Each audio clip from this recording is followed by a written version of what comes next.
दोस्तों, ईरान अकेला एक ऐसा मुस्लिम देश है जिससे अमेरिका और इजराइल खौफ खाते हैं। 20वीं सदी में जब पूरी दुनिया अमेरिका के आगे सजदा कर रही थी, तब ईरान ने बगावत करके अमेरिका समर्थित सरकार को उखाड़ फेंका। आज किसी मुस्लिम देश में इतनी हिम्मत नहीं है कि वो खुलेआम फिलिस्तीन का समर्थन करके इजराइल को चुनौती दे सके। लेकिन ईरान न सिर्फ इजराइल को चुनौती देने का दम रखता है, बल्कि जरूरत पड़ने पर अपने रॉकेटों से उसकी धरती हिला देता है। रणनीतिकार लिखते हैं कि अमेरिका इजराइल कभी सीधे तौर पर ईरान पर हमला करने की हिम्मत नहीं करेंगे, क्योंकि वो जानते हैं कि ईरान में घुसना तो आसान है, लेकिन वापस आना नामुमकिन है। ईरान ने पूरी दुनिया में इतने प्रॉक्सी संगठन बनाए रखे हैं, अगर वो चाह ले तो पूरे मिडिल ईस्ट और पश्चिमी देशों की सत्ता खतरे में पड़ सकती है। एक तरफ अरब देश हैं जो सोचते हैं कि अगर वो खुलकर फिलिस्तीन का समर्थन करेंगे तो अमेरिका उन पे पाबंदी लगा देगा और उनकी अर्थव्यवस्था खतरे में पड़ जाएगी। लेकिन दूसरे तरफ ईरान है जो लाखों पाबंदियों के बावजूद भी फिलिस्तीन के मुसलमानों के साथ खड़ा है। हालांकि अरब देश भी फिलिस्तीन की आर्थिक मदद कर रहे हैं, लेकिन उन्हें इस वक्त जिस हौसले की जरूरत है वो ईरान दे रहा है। आबादी के लिहाज से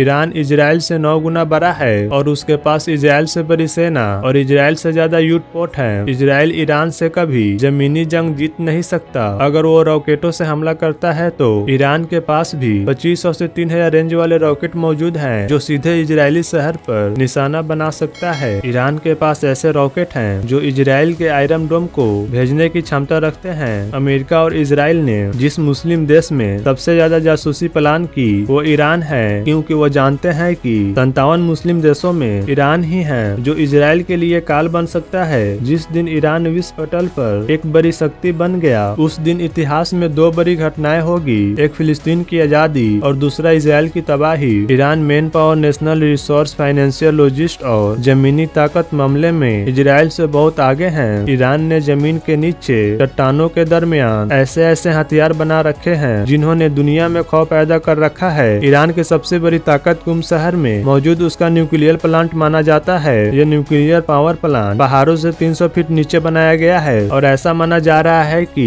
यहीं पर ईरान ने एटम बम का निर्माण किया था। यह न्यूक्लियर पावर प्लांट इतना ताकतवर है कि अमेरिका अपने अगर 5000 पाउंड बंकर बस्टर बम को भी गिरा दे, इसका बाल भी बाका नहीं होगा। अगर इजराइल और ईरान की पावर के बारे में बात करें तो ईरान के पास 3000 से अधिक बैलिस्टिक मिसाइल मौजूद हैं। ईरान के पास 101 जंगी बेड़े हैं तो इजराइल के पास जंगी बेड़ों की संख्या मात्र 67 है। इजराइल ईरान से बचने के लिए हर साल $24 बिलियन अपने हथियार पर खर्च करता है। ईरान की आर्मी इजराइल से 5 गुना बड़ी है। इजराइल के पास जहाँ 1,70,000 सैनिक है, वहीं ईरान के पास 6,70,000 सैनिक है। मैदान करजार में विजय फतेहकार फहराने के लिए काफी है। ईरान के पास 65,765 बख्तरबंद गाड़ियां है, जो इजराइल के मुकाबले में 22,000 ज्यादा है। International institute for strategy study report के मुताबिक ईरान वेस्ट एशिया में सबसे ज्यादा बैलिस्टिक मिसाइल, क्रेज मिसाइल और ड्रोन रखने वाला देश है। इजराइल के पास 1370 टैंक है, वहीं ईरान के पास टैंकों की संख्या 4000 के करीब है। वहीं अगर सिमरिन की बात करें तो ईरान के पास 19 और इजराइल के पास 5 सिमरिन है। अगर अमेरिका इजराइल की मदद ना करे तो ईरान अकेले दम पर इजराइल को उसकी औकात दिखा सकता है।